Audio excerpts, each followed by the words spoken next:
Ticket वितरणलाई लिएर एमालेमा असन्तुष्टि चुलियो। नेता घनश्याम भुषालद्वारा पार्टी परित्याग, भीम रावललाई टिकट नदिएको विरोधमा अछामका 38 नेताद्वारा सामूहिक राजीनामा।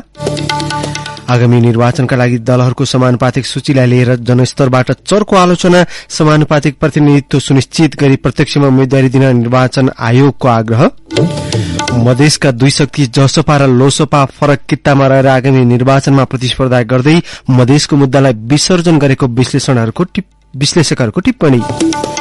हङकङमा स्वतन्त्रता पक्षधर 5 किशोरलाई 3 वर्षसम्म हिरासतमा राख्न अदालतको आदेश। राष्ट्रिय सुरक्षामा दखल गरेको अभियोग। र अखिल नेपाल फुटबल संघमा नयाँ विवाद शुरू। एएफसीको सदस्यका लागि अध्यक्ष नेमुवाङको उम्मेद्वारी खारेज गर्न 2/3 सदस्यको माग।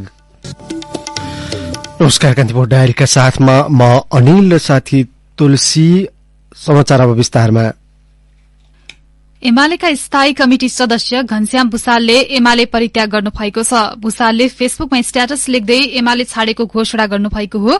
45 वर्षसम्म आफ्नो सम्पूर्ण सामर्थ्य समर्पित गरेको पार्टीमा नीति र विधिको पुनर्स्थापना हुने कुनै सम्भावना नदेखेपछि आफूले पार्टी छाड्ने निर्णय गरेको भुषालको भनाइ छ। उहाँले भन्नुभएको छ, म स्वयंले 45 वर्षसम्म आफ्नो सम्पूर्ण सामर्थ्य समर्पित गरेको यो पार्टीमा नीति र विधिको पुनर्स्थापना हुने कुनै सम्भावना समेत नदेखेपछि अध्यक्ष ओलीसँगै रहेर आन्दोलन र आफैप्रति पनि इमानदार रहन नसकिने भएपछि यस पार्टीमा नरहने निष्कर्षमा पुगेको छु। एमाले अध्यक्ष केपी शर्मा ओलीको दम्भ र स्वेच्छाचारिताले पार्टीमा आक्रमण बढ्दै गएको आरोप समेत भुषालले लगाउनु भएको छ।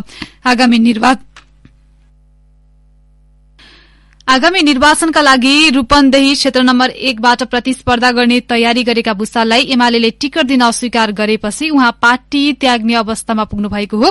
यसैबीच भुषालले रूपन्देही क्षेत्र नम्बर 1 बाट स्वतन्त्र रूपमा उम्मेद्वारी दिने तयारी गर्नुभएको उहाँ निकट स्रोतले जनाएको छ। उहाँलाई सत्तारूढ़ गठबन्धनले सहयोग गर्ने सम्भावना अत्याधिक रहेको स्रोतको दावी छ। यसैबीच केही जिल्लामा टिकट वितरणको विषयलाई लिएर एमाले भित्र असन्तुष्टि देखिएको छ। नेता भीम रावललाई पार्टीले टिकट नदिएको विरोधमा एमालेको अछाम जिल्ला कमिटिका 38 जनाले सामूहिक राजीनामा दिएका छन्। जिल्ला तहबाट एकल सिफारिश भए पनि रावललाई टिकट नदिएपछि उनीहरूले राजीनामा दिएको वक्तव्यमा बताएका छन्। एमाले रावलको स्थानमा नेता झपट बोहरालाई टिकट दिएको छ। रावलको नाम एकल सिफारिश भए पनि तल्ला कमिटिको निर्णय व्यवस्था गरिएको उनीहरूले बताएका छन्। यसैबीच उम्मेद्वार छनौटमा असन्तुष्टि जनाउँदै एमालेका मोरङ सचिव रूपेश खतिवड़ाले पदबाट राजीनामा दिनुभएको छ। प्रतिनिधि सभा र प्रदेशसभा निर्वाचनमा पार्टीको तर्फबाट उम्मेद्वार सिफारिश गर्दा पार्टीको नीति, सिद्धान्त र विधि विपरीत निश्चित व्यक्तिको स्वार्थ अनुकूल हुने गरी निर्णय गरिएकोमा खतिवड़ाको असन्तुष्टि हो। यसैबीच एमालेका वरिष्ठ उपाध्यक्ष ईश्वर पोखरेलले आगामी निर्वाचनका लागि पार्टीभित्र एकता कायम राख्नुपर्ने बताउनु भएको छ। टिकट वितरणलाई लिएर देखिएको असन्तुष्टिलाई इंगित गर्दै उपाध्यक्ष पोखरेलले विगतका कमी कमजोरी भुलेर अघि बढ्नुपर्ने बताउनु भएको हो। काठमाडौँको तारकेश्वर नगरपालिकामा आयोजित कार्यक्रममा उहाँले भन्नुभयो, कसले जित्यो कसले हारो छोड्दिनुस्। जित्दा एमाले जित्ने हो, हार्दा एमाले हार्छ। त्यसकारणले हामीलाई हार्ने छुट छैन। हामी हार्न चाहन्नौ, हामीले हार्नु हुँदैन। हिजोका कुराहरू कसले के गर्यो, कसले के बोल्यो भन्ने हिसाबले हामी चल्यौं भने हामी नयाँ ढंगले एकताबद्ध भएर अगाडि जान सक्दैनौं। त्यसकारणले म कमरेडहरूलाई आग्रह गर्न चाहन्छु, यो चुनौतीको बीचमा हाम्रो लागि एउटै मात्रै विकल्प छ, एकता, एकता र फेरि पनि एकता। वरिष्ठ उपाध्यक्ष पोखरेलले मुलुकको राजनीति 2 ध्रुवमा बाँडिएको उल्लेख गर्नुभयो। एउटा ध्रुवको नेतृत्व एमाले गरिरहेको उहाँको भनाइ छ। राष्ट्रिय राजनीतिको मा 2टा ध्रुव छन्, 2टा शक्ति केन्द्र छन्, 2टा पोल छन्। एउटा पोलको नेतृत्व, एउटा केन्द्रको नेतृत्व एमाले गरेको छ। एमाले जसले भन्छ यो मुलुकमा राजनीति स्थायित्व चाहिन्छ, यो खेला गर्नु हुँदैन, यो मुलुकले दुःख पायो, अब यो अवस्थालाई अन्त गर्नको लागि एमालेको ठम्याई के हो भने पोलिटिकल स्टेबिलिटी चाहिन्छ।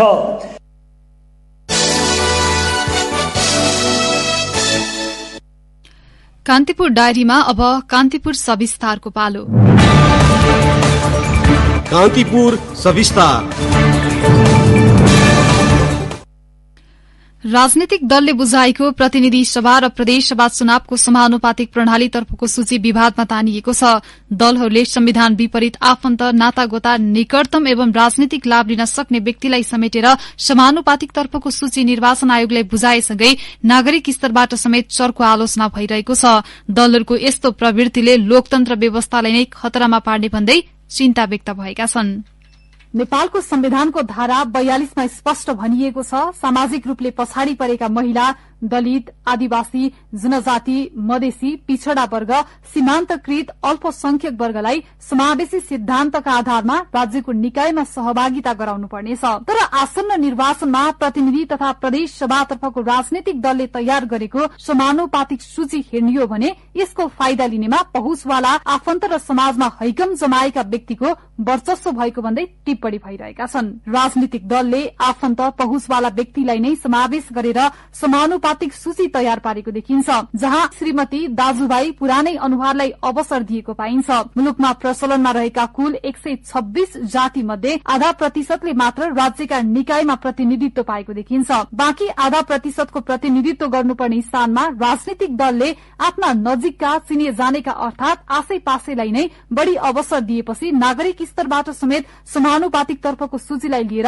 असन्तुष्टि व्यक्त भइरहेको हो। यस पटकको समानुपातिक तर्फको सूचीप्रति नागरिकले आक्रोश व्यक्त गरेका छन्। परम्परागत शैलीमा पुराना अनुहारलाई पूर्ण अवसर दिँदा नेतृत्वदायी भूमिकामा नयाँ अनुहारको अपेक्षा गरेका जनता समेत निराश बनेका छन्। रेडियो कान्तिपुरसँगको कुराकानीमा समानुपातिक सूचीबारे धारणा राख्दै आम नागरिकले भनेका छन्, प्रतिनिधित्वका कुराहरू भए यो चाहिँ ओझेलमा परेको देखिन्छ। यसले गर्दाखेरि हामीले फेरि पुरानै ढर्रामा, पुरानै हिसाबले चाहिँ हामीले यो चुनावमा चाहिँ त्यही पुराना अनुहारहरू देखिने हो कि भन्ने आशंका हामीले पाउँछौँ।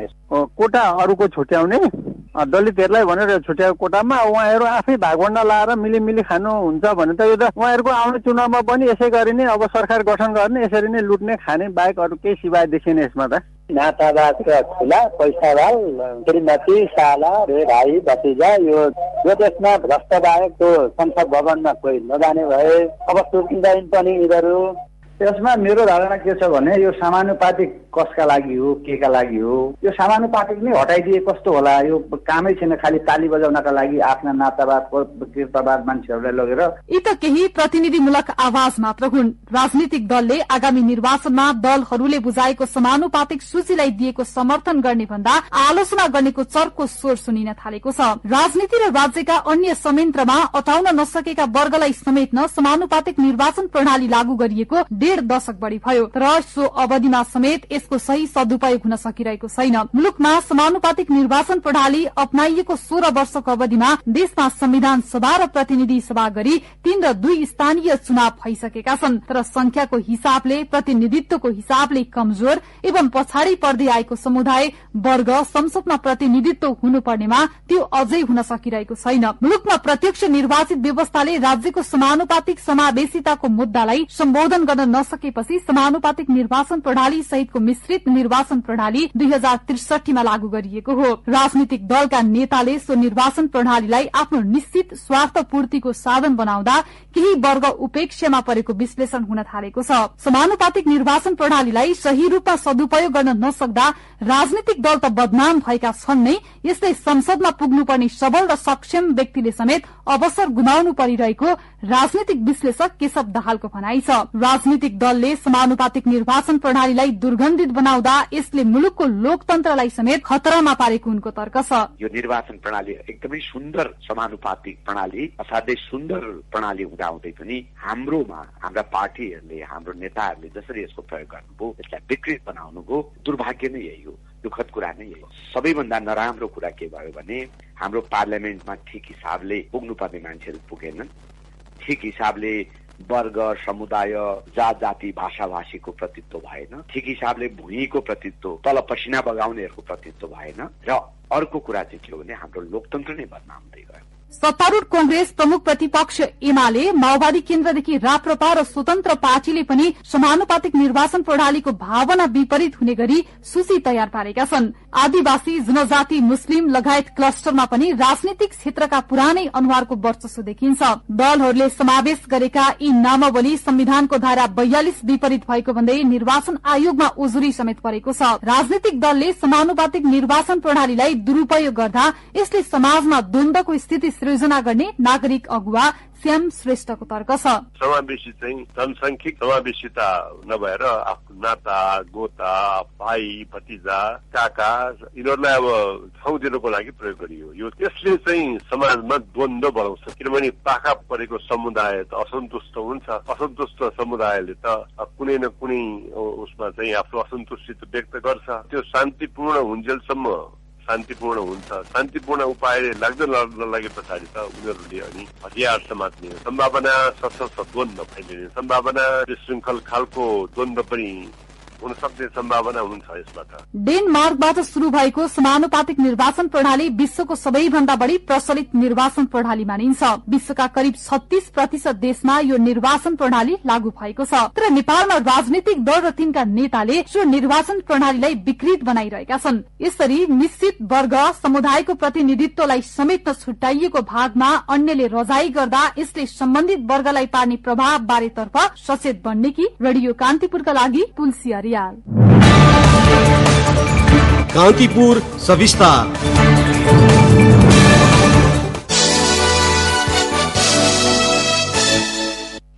कान्तिपुर डायरीमा अब ब्रेकको पालो। अब बाँकी प्रसंग। निर्वाचन आयोगले समानुपातिक प्रतिनिधित्व सुनिश्चित हुने गरी उम्मेद्वारी प्रत्यक्षतर्फको मनोनयन पत्र दर्ता गराउन दलहरूलाई आग्रह गरेको छ। आज आयोजित पत्रकार सम्मेलनमा प्रमुख निर्वाचन आयुक्त दिनेश कुमार थपलियाले संविधान, कानूनको व्यवस्था र मर्म बमोजिम समानुपातिक प्रतिनिधित्व सुनिश्चित गर्न आग्रह गर्नुभयो। उम्मेदवारी मनोनयन पत्र दर्ता गर्दा नेपालको संविधान र विद्यमान कानूनको व्यवस्था तथा मर्म बमोजिम सबै वर्ग, लिङ्ग, जाति, क्षेत्र र समुदाय समानुपातिक प्रतिनिधित्व सुनिश्चित हुने गरी उम्मेदवारी मनोनयन गर्न सम्पूर्ण राजनीतिक दललाई आयोग विशेष आग्रह गर्दछ। आयोगले भोलि बिहान 10 देखि अपराह्न 5 बजेसम्म प्रत्यक्षतर्फ उम्मेद्वारको मनोनयन पत्र दर्ताका लागि समय तोकेको छ।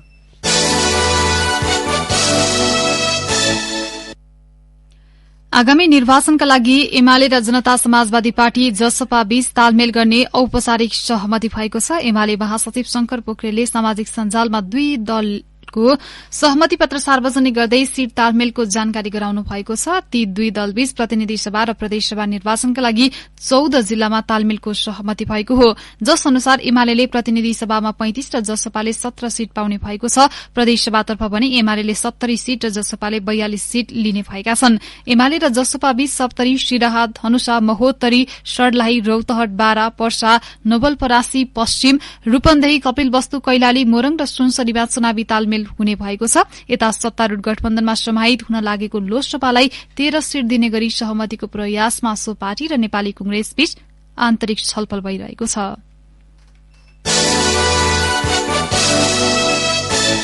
यसैबीच जसपा र एमाले तथा सत्तारूढ़ गठबन्धन र लोकसभा बीचको तालमेललाई कसरी हेर्नु भएको छ भनी हामीले मधेस मामिलाका जानकार चन्द्रकिशोरलाई सोधेका छौं।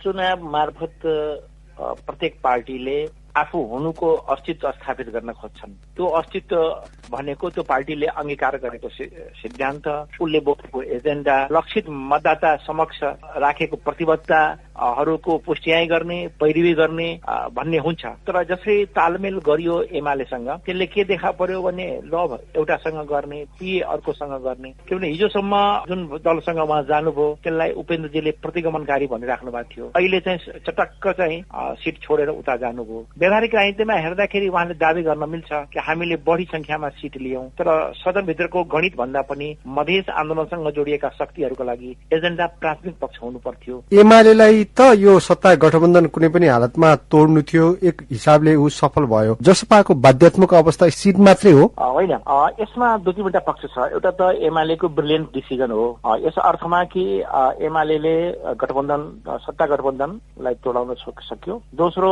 एमाले आफ्नो एक्सेप्टेन्स मधेसमा बढाउन खोज्थ्यो, मधेस आन्दोलनसँग जोडिएको एउटा ठूलो दलले उसलाई स्वीकार गर्यो फेरि पनि। तेस्रो, जुन उपेन्द्रजी उहाँलाई आलोचना गरेर उहाँको सरकारबाट हट्नु भएको थियो, हटाइएको थियो, उहाँ फेरि फर्केर एमालेसँग आलिङ्गन गर्न आउनु भएको छ। र चौथो चाहिँ उहाँले चाहिँ एजेन्डा भन्दा पनि व्यावहारिक राजनीति महत्वपूर्ण हो, यिनीहरू पनि सत्तामुखी हुन् भनेर स्थापित गर्न पाए। जसपाले लामो समयदेखि जुन जुन मुद्दाहरू उठाउँदै आइरहेको छ, संविधान संशोधनदेखि लिएर अहिले नागरिकता विधेयकसम्म, यी मुद्दाहरू चाहिँ के हुन्छ? मधेस आन्दोलनसँग उठान भएका मुद्दाहरूको विसर्जन भयो। यो पक्ष वा त्यो पक्ष, यो गठबन्धन वा त्यो गठबन्धन। अस्ति मात्र एमाले नागरिकताको सवालमा लिएको अडानलाई उपेन्द्रजीको पक्षले आलोचना गरेको थियो। आज त्यहाँ पुग्दाखेरि र आज गठबन्धन हुँदाखेरि ती मुद्दाहरूको बारेमा केही भनिएको छैनन्, केही लेखिएको छैनन्। त्यो नितान्त सदनभित्रको गणित खेलिएको छ र आफ्नो पार्टीलाई कसरी चाहिँ सुरक्षित राख्ने र त्यसका आधारमा भावी सदनको शक्ति संरचनामा कति लाभ लिने मात्र हो। त्यहाँ एजेन्डा, मधेसका मुद्दा, मधेसका जनताका आकांक्षा केही छैन। एउटै मुद्दा लिएर पनि जसपा र लोसपा यतिखेर नदीका दुई किनार भएका छन्। एजेन्डाको हिसाबले चाहिँ दुवै दलले अहिले मधेसका एजेन्डालाई चाहिँ पानीमै बगाइदिए। नेपालको वर्चस्वशाली शक्तिहरू, वर्चस्वशाली दलहरू चाहेकै थिए कि मधेसका दलहरू अन्तर्ध्वंसको शिकार हुन्, ती गर्न सफल भए। अहिले नागरिकताकै सवालमा एउटा पक्ष पोजिसनमा पक्षमा देखिन्छ, अर्को समूह चाहिँ विपक्षमा देखिन्छन्। तर तात्विक रूपमा हेर्ने हो भने 16 बुझे सम्झौताका जो सूत्रधारहरू थिए तिनीहरू नागरिकताको सवालमा यता मुख फर्काएर वा उता मुख फर्काएर एउटै ठाउँमा छन्। मधेसका शक्तिहरू आपसमा विभाजित भए, एकअर्कालाई आलोचना गरे र आत्मविसर्जनतिर लप्सिए।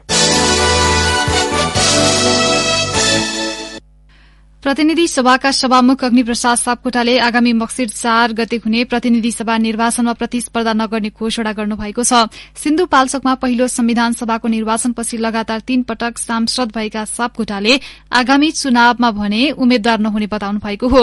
संसद भवनमा आयोजित पत्रकार सम्मेलनमा उहाँले भन्नुभयो, जिम्मेवारीप्रतिको इमान्दारिताका कारण पार्टी सिन्धुपाल्चोक र खास गरी क्षेत्र नम्बर 1 का मतदाता तथा शुभचिन्तकहरूले पुनः जनप्रतिनिधिको भूमिका निर्वाह गरोस् भन्ने शुभेच्छा राख्नु भएकोमा धन्यवाद दिँदै आगामी 2079 मङ्सिर 4 को प्रतिनिधि सभा निर्वाचनमा उम्मेद्वार नबन्ने निर्णय गरेको कुरा निवेदन गर्न चाहन्छु। सभामुख सापकोटाले आफू संसदीय भूमिकामा नरहे पनि देश, जनता र अग्रगमनको पक्षमा निरन्तर क्रियाशील हुने समेत बताउनु भएको छ। उहाँले आफू अब राजनीतिमा युवा पुस्तालाई मौका दिनुपर्ने पक्षमा रहेको उल्लेख गर्नुभयो। रूपान्तरणकारी आन्दोलनमा क्रियाशील हुन तथा जिम्मेवारी लिन निरन्तर प्रेरित गर्दै आएकोले राज्य सञ्चालनको जिम्मेवारीमा युवाको उल्लेख्य हिस्सा हुनुपर्छ र त्यसका लागि कसै न कसैले पहल र त्याग गर्नुपर्छ भन्ने मान्यतामा मेरो दृढ विश्वास रहँदै आएको छ। मलाई आशा छ मेरो यो निर्णयले राजनीतिक रूपान्तरणका लागि नयाँ रक्त सञ्चार गर्नेछ। सापकोटा 2064 को पहिलो संविधान सभा र 2070 को दोस्रो संविधान सभामा सिन्धुपाल्चोक क्षेत्र नम्बर 2 बाट निर्वाचित हुनुभएको थियो भने 2074 सालको निर्वाचनमा क्षेत्र नम्बर 1 बाट प्रतिनिधि सभामा आउनुभएको हो। यसैबीच सभामुख सापकोटा आजदेखि सरकारी सेवा सुविधा छाडेर निजी निवासमा फर्किएको उहाँको सचिवालयले जनाएको छ। राष्ट्रपति विद्यादेवी भण्डारीको स्वास्थ्यमा क्रमिक सुधार आउन थालेको छ। रुगा, खोकी र ज्वरो आएपछि महाराजगंज स्थित त्रिवी शिक्षण अस्पताल भर्ना भएकी राष्ट्रपति भण्डारीको स्वास्थ्यमा क्रमिक सुधार आइरहेको उहाँका प्रेस संयोजक टीका ढकालले जानकारी दिनुभयो। ढकालका अनुसार चिकित्सकको अन्तिम रिपोर्ट आउन बाँकी छ। राष्ट्रपति भण्डारीलाई हिजोदेखि रुगा, खोकी र ज्वरोको समस्या देखिएको थियो। कान्तिपुर डायरीमा अब ब्रेकको पालो। ब्रेकपछि अब आर्थिक प्रसंग।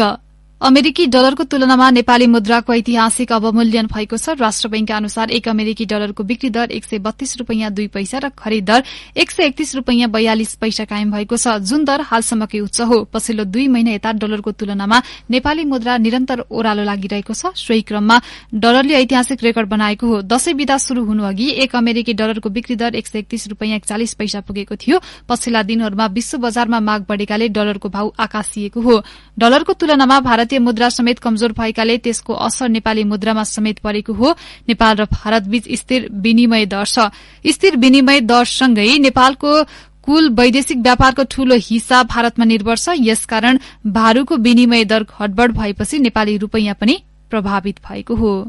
अब अन्तर्राष्ट्रिय प्रसंग। हङकङमा स्वतन्त्रता पक्षधर 5 किशोरलाई 3 वर्षसम्म हिरासतमा राख्न त्यहाँका एक न्यायाधीशले आदेश दिएका छन्। चीनिया शासनबाट स्वतन्त्रताका लागि वकालत गर्दै आएका उनीहरूलाई राष्ट्रिय सुरक्षामा दखल गरेको अभियोगमा हिरासतमा राख्न आदेश दिइएको हो। राज्य विरूद्धको अपराधमा दोषी ठहर भएका 5 मध्ये 3 जनाको उमेर 15 देखि 18 वर्षको रहेको रोइटर्सले जनाएको छ। अनि 2 जना भने 21 र 26 वर्ष उमेर समूहका छन्। रिटर्निङ भ्यारिएन्ट नामक अभियान मार्फत उनीहरूले राज्य विरूद्धको अपराधमा संलग्न रहेको स्वीकार गरेको अदालतलाई उद्धृत गर्दै रोइटर्सले जनाएको छ। उनीहरूको उस्काहटले हङकङको सामाजिक स्थिरता र बासिन्दाहरूको सुरक्षा गम्भीर खतरा उत्पन्न गरेको हङकङ प्रशासनले उल्लेख गरेको छ। अब खेल प्रसंग। अखिल नेपाल फुटबल संघ एन्फामा नयाँ विवाद शुरू भएको छ। एन्फा अध्यक्ष पंकज विक्रम निङमाङले एसियाली फुटबल महासंघको सदस्यमा आफूहरूसँग छलफल नगरी उम्मेद्वारी दिएको भन्दै पदाधिकारी सहित 2/3 सदस्यले उनको उम्मेद्वारी खारेजीको माग गर्दै पत्राचार गरेका छन्। विवादकै कारण अध्यक्ष नेमवाङ संघभित्र अल्पमतमा परेका छन्। 21 सदस्य कार्य समितिका 14 सदस्यले नेमवाङको उम्मेद्वारी खारेजीको माग गरेको बताइएको छ। अर्को वर्ष 26 सदस्यीय एएफसी कार्य समितिका लागि निर्वाचन हुँदैछ, त्यसैका लागि नेमवाङले उम्मेद्वारी दिएका छन्। हौसले प्रसंग सहित कान्तिपुर डायरीको यो बुलेटिन अहिलेलाई यही सकिन्छ। साथी तुलसी र म अनिल बिदा माग्छौं। नमस्कार।